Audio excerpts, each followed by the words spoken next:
Ako kasi I've always been a believer na kung ano yung passion mo, yun yung negosyong pupuntahan mo. Yeah. Mahirap kasing to work every day for a job na hindi mo naman talaga nasa puso, no?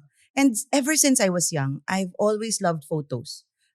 Way back in Assumption High School, ako na yung designated photographer. So, syempre ng mga panahon na yun, that's 1995, 94. Analog pa yung camera. Tapos, May film. May Ganun ka film pala. pa. Hindi mo pa alam ang itsura nung pinicture mo eh. Sana hindi, Oo. sana hindi exposed, di ba? Ma-expose. Pag nabuksan, lagot. So that was how it started. And then I would develop all the photos. Gagawan ko ng scrapbook. Isa-isa for every event namin, soiree, birthday ng mga barkada Kodak ko sa pa yun, Assumption. Kodak. Oo. So, ganun nag-start. Ang tawag ko nga doon is OG Pinterest. Yes. Nung wala pa tayong Pinterest dati, naka-scrapbook ka, di ba? So nakakatuwa pag binabalikan ko ngayon yung mga scrapbook.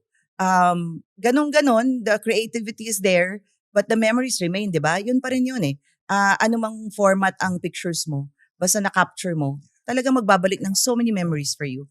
And then, after a few years, so kinasal na ako.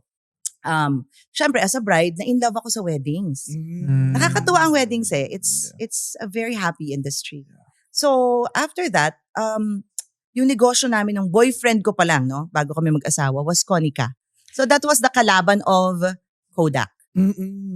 So, Konica Photo Express para po sa mga Gen Z na hindi na po inabutan yon. Naabutan ko pa yun. Nabutan mo ba? Yun yung balik-balik film, no? Yes. So, papadevelop ka, mainit-init pa yung picture pag nakuha mo. Yes.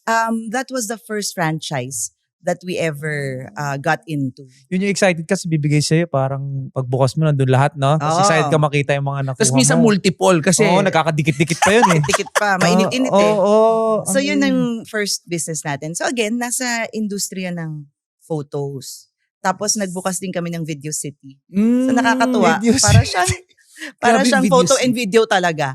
So, Video City, para din po sa mga Gen Z na hindi alam, yun po yung rentahan. Wala pong download VCD. dati. Walang DVD, download. CD, Oo. at VHS, ano ba, mga laser disc. Lahat. Tsaka may penalty yan kapag hindi mo Parang nabalik on library. time. Parang Correct. library yan eh. Oo, non-stop call na pag hindi mo binabalik.